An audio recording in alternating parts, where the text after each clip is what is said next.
मैं एक साधारण सी गृहिणी हूँ, एक माँ हूँ और एक सपने देखने वाली औरत भी। मेरा दिन चूल्हे की आंच से शुरू होता है और बच्चों की कॉपी किताबों के पन्नों पर खत्म होता है। यह आसान नहीं है, लेकिन नामुमकिन भी नहीं। मैं अपने घर की रसोई और अपने बच्चे की पढ़ाई दोनों को संतुलित करती हूँ, अपने दिल की पूरी ताकत और माँ की ममता से। मेरी सुबह की शुरुआत, सुबह की पहली किरण जब आंगन में दस्तक देती है। मेरी नींद खुल चुकी होती है, अलार्म बजने से पहले मेरी आंखें खुल जाती हैं, शायद इसलिए क्योंकि मेरे कर्तव्यों की घड़ी कभी रुकती नहीं। सबसे पहले भगवान को याद करती हूँ और फिर रसोई की ओर बढ़ जाती हूँ।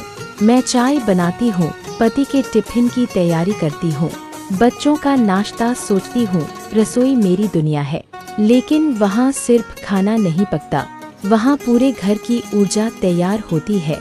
मैं यह मानती हूँ कि परिवार का पेट भरना, उन्हें खुश रखना मेरा पहला कर्तव्य है। पढ़ाई की जिम्मेदारी कभी कभी पढ़ाई से भागता है, लेकिन मैं जानती हूँ कि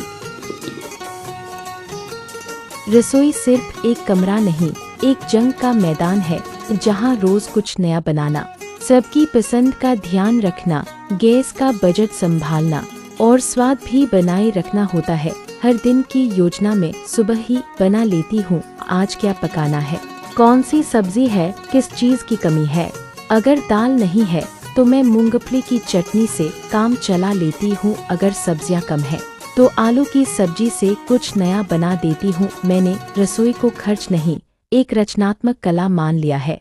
समय का प्रबंधन, मेरे पास समय की कमी रहती है, पर मैंने सीखा है कि समय को बांटना एक कला है। मैं सुबह के 2 घंटे पूरी तरह रसोई को देती हूँ, फिर बच्चों को स्कूल भेजने के बाद थोड़ा आराम करती हूँ। दोपहर के समय जब बेटा स्कूल से आता है तो उसी समय पढ़ाई भी करवा लेती हूँ।